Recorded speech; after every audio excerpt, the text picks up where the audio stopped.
Hey y'all, welcome back to the channel. I thought I'd give you a little update on this solar stuff I've been messing with, so here we go. Hey y'all, welcome to another episode. Alright guys, last time I talked to you, I told you I didn't know what I was going to do with the solar stuff, so I'm going to give you a little update on what I've done so far, which is not very much. Still in the process of trying to decide what I want to do with my solar. Anyways, let's just get right into it. So let me turn you around here. Alright, so here's my solar setup. It's not a very big setup, just it's a little 48 volt system. I got 12 panels out back. I'm doing about 2500 watts. Right now there's not very much sun outside. I'm not getting a whole lot of solar in. 113.8 watts, something like that. I don't have a load on it, only the inverter. It's pulling, 20 to 30 watts. Pretty much that's it. But the problem that I've been having is the batteries. I had these two Power Queen batteries, and they've done good for a long time on 24 volt. And I added these two Time USB batteries, which have been great since I got them. But anyways, putting them all four together in a, let me back you up a little bit. There we go. Putting them all four together in a 48 volt system has caused some issues for me that I'm not used to having. Usually the batteries stay pretty balanced, but they don't seem to want to be tied right together. I don't really know why. So I bought this thing right here, this battery equalizer. Let's see if I can get it to focus on it. There we go. And they're pretty close and doing better than they was, and I'm hoping in days to come they may level out a little better. But the problem that I was having was the two Power Queens. This Power Queen was staying way lower in voltage than any of the other batteries, and this Power Queen was reading way too much in voltage. Like it was reading 17 volts at times, and this one would read 12 volts, even down to 10 volts I think at one time. These pretty much stay the same. Since I bought the equalizer, they're doing quite a bit better, even better than they were this morning when I was out here. They're pretty close. These three batteries are pretty close. This one is still a little high, but nowhere near 17 volts anymore. And I don't understand why it was getting up to 17 volts. But anyways, that's kind of what I have done. I've just left the system completely off until I got this equalizer in. Put the equalizer on it and cut the solar on, and I thought, well, maybe I just need to cut the solar off. So I cut everything back off and left the equalizer on it all day yesterday. And when I got home this morning, I come out here and cut it all back on. And like I say, it's the one is reading a little bit more than the rest, but not terribly bad. Actually, I think that's doable, but we'll see how it does when we get a good sunny day and we get more solar in. Okay, so to update you on what I have decided that I would like to do, I'm good with a 48 volt system, and I like the dual phase, 110, 220. This is a great inverter. It just doesn't have all the things that I would like for it to have. I have to really pay attention to what I'm using in the house and pay attention to how much power I got and swap it back over to grid power. And I don't like that as much as I did like the Power Mister that I had. It had a built-in charger in it where you could plug it into grid power out here, and I have grid power in this building.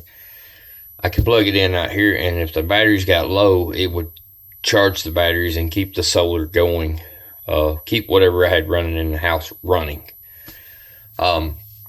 This inverter doesn't do that. This is the WZRELB reliable inverter. Now, like I say, it's been a great inverter. It's held up good so far.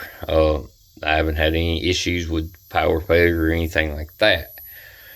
I tell you one issue I have been having, and I think it's actually something to do with the Victron's side or something, but this keeps cutting on and off, like it'll lose service and then come back, and that gets its knowledge through Wi-Fi, so online. So I did say something earlier that said they were having an issue with one of their servers or something, so maybe that's what the problem is on that.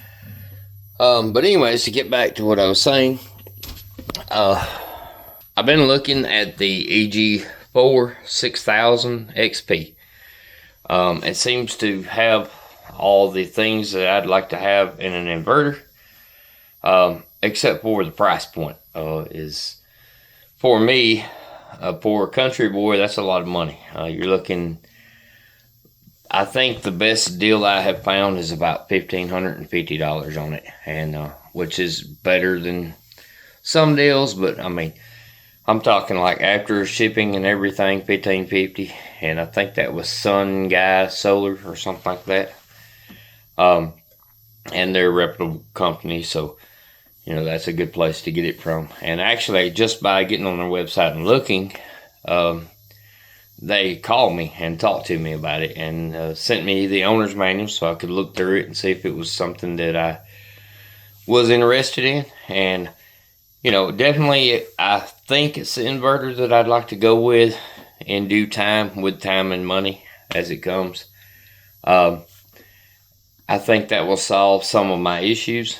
And another thing that I'm considering is the batteries. These are okay, but I would rather just go with one battery that's 48 volts, and I'm considering server rack batteries. Now, there again, we're talking about money thing. So I've looked at the EG4 server rack batteries. They're just like totally, in my opinion, overpriced for what they are. You're looking at $1,800, $2,000 a battery. I don't want to put that kind of money in batteries when I can buy a server rack battery for somewhere around $750, $800, $850. I can get two for the price of one if I look at it that way. Now, I understand that I'm not going with the EG4 brand, and keeping brand stuff together, like the Victron likes to work with Victron stuff, the EG4 likes to work with EG4 stuff. I understand that it might not work as good together, but I've been watching a lot of videos on YouTube, and it's I think that's not as big a deal as they make it out to be. I think you can use different brand batteries. I really like the Vatra batteries, VATRER. I reached out to that company to see if they'd be interested in working with me on my solar, and they just didn't feel my channel was big enough, and I get that. We're a growing channel, so I won't be going with that battery, I don't think.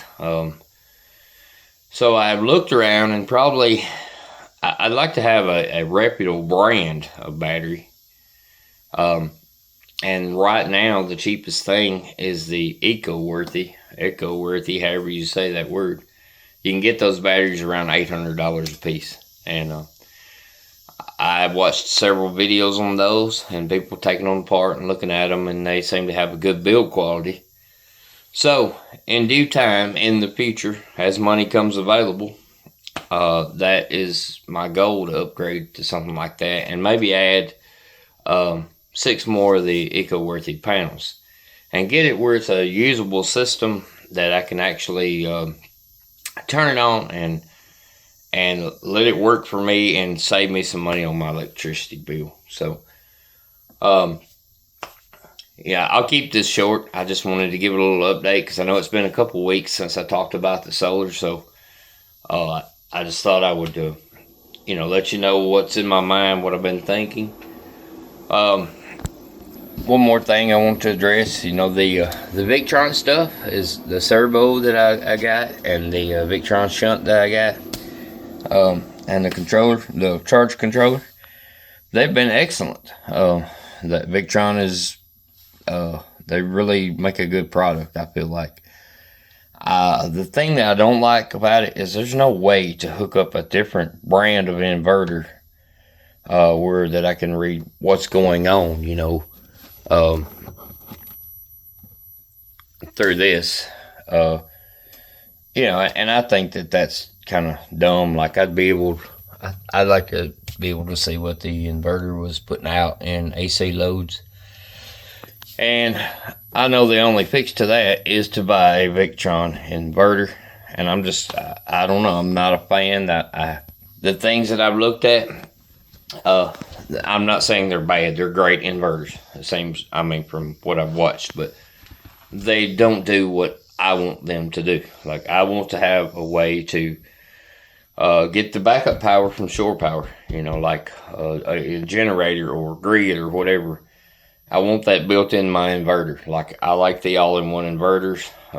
Just in my experience with them, the all-in-one inverters are better for somebody who can't afford to just fully go solar and have, 300 batteries or whatever you got to have, or 100 solar panels out there to completely power all your needs.